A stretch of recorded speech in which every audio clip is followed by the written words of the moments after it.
Okay, here we are, Victorians Lecture 6, the dramatic monologue. What is a dramatic monologue, you say? It is a new poetic form that is invented during the Victorian era. So it's a new new form of writing poetry, just like a sonnet or an ode. Now we have dramatic monologue. It is a type of a lyric poem. So it's a specific type of lyric poem. Has the following features. 1. A single person who is clearly not the poet utters the poem in a specific situation at a critical moment. This is often also called the occasion, right? Why are they speaking? I cannot emphasize enough, the speaker is not the poet.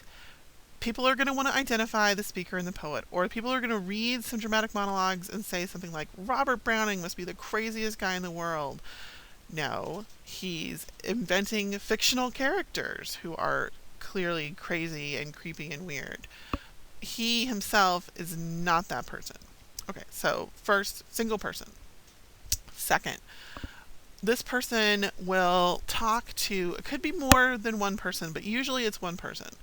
The character is speaking to somebody else. This other person is usually called the implied auditor or implied listener. This is what makes this different than a soliloquy in a play. In a soliloquy in a play, the character is just basically talking to themselves. Not true here. And that is actually key, that there is another person in the room. 3. The main focus of the poem is revealing the speaker's character. What kind of person are they? Okay, so those are the main points of a dramatic monologue. Let's think about how this works for 2 classic dramatic monologues. The first you have already read, Ulysses. Who is the speaker? What is the situation? Ulysses is the speaker, and he wants to go on a last voyage.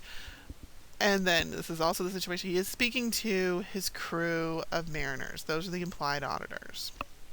Those are the people listening to him. What's revealed about Ulysses' character? Hey, he values adventure and the quest for knowledge over his own family. He burns with the desire to keep striving and searching for knowledge and excellence. So you see this example with Ulysses. Now think about how it works for My Last Duchess. Who is the speaker? Who is the implied listener? What is revealed about the speaker's character? In the case of the Duke, it's a lot. And you should have some answers to these questions before. So let's move from form to content. So the poems for Monday are all, you might have noticed, about beautiful dead women. And I do not expect you to write out all of this stuff, but I want you to get this background, right? Why are the focus on these beautiful dead women? And why are they seen as so beautiful? Why is this so focused on the aesthetics of this? Here is a famous painting. Think about all those paintings of the Lady of Shalott that we looked at. So there's a real focus on beautiful dead women. This is another famous painting, and it is beautiful. John Everett Millet's Ophelia. Why are Victorians so preoccupied with this? Okay, 1, they were a society very concerned with death in general. A lot of concern about mourning, a lot of concern about grieving. I did not make you read it, but it is in the Norton Anthology, the most critically acclaimed and popularly successful poem in the 19th century was Alfred Tennyson's In Memoriam, which was about the death of his best friend. And he just on and on about like not dealing with it, thinking you're over it, no, you're not over it. All about grief. 2, hey, lots of people were dying, and lots of young women in childbirth from disease. Mortality rates were simply much higher then.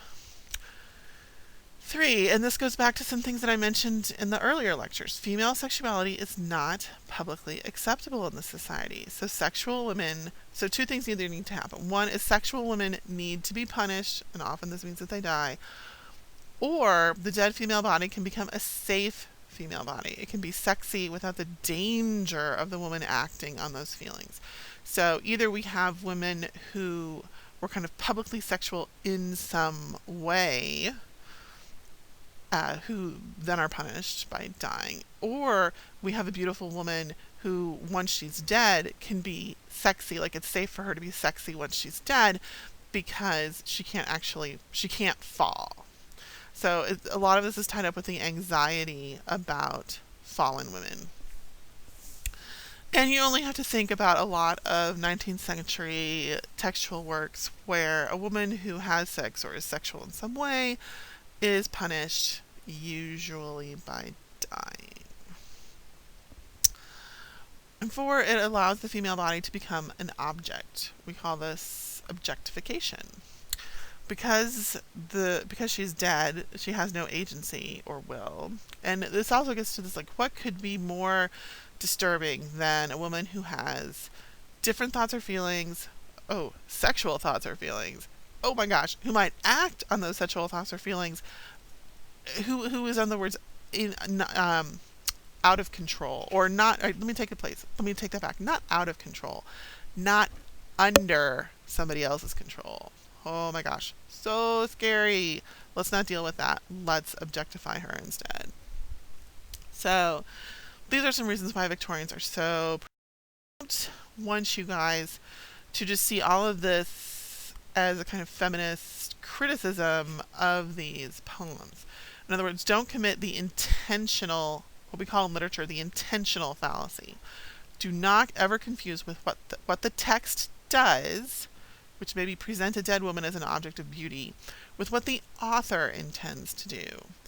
For many of these works, and for many of the works that we were reading for Monday, the possibility exists that the author is using this as a way to criticize his or her society. So, think about, what does the text do? Not, the author intends to do this, the author intends to do that. And then I have people, telling me Robert Browning must have been like a serial killer in real life. Like, no, actually, he was 7 kinds of awesome in real life, but he had the most romantic marriage in the world. He was the best husband ever. Really nice, really nice. Don't confuse the fictional work with the author. We don't, think that J.K. Rowling is really a wizard. So we should not assume that even though people create things with incredibly disturbing events or incredibly disturbing sexual politics, that they necessarily endorse those or enact those in their own lives. But our society would never be like this today, right? Like, we're totally over all of this 19th century obsession with dead, beautiful women, right?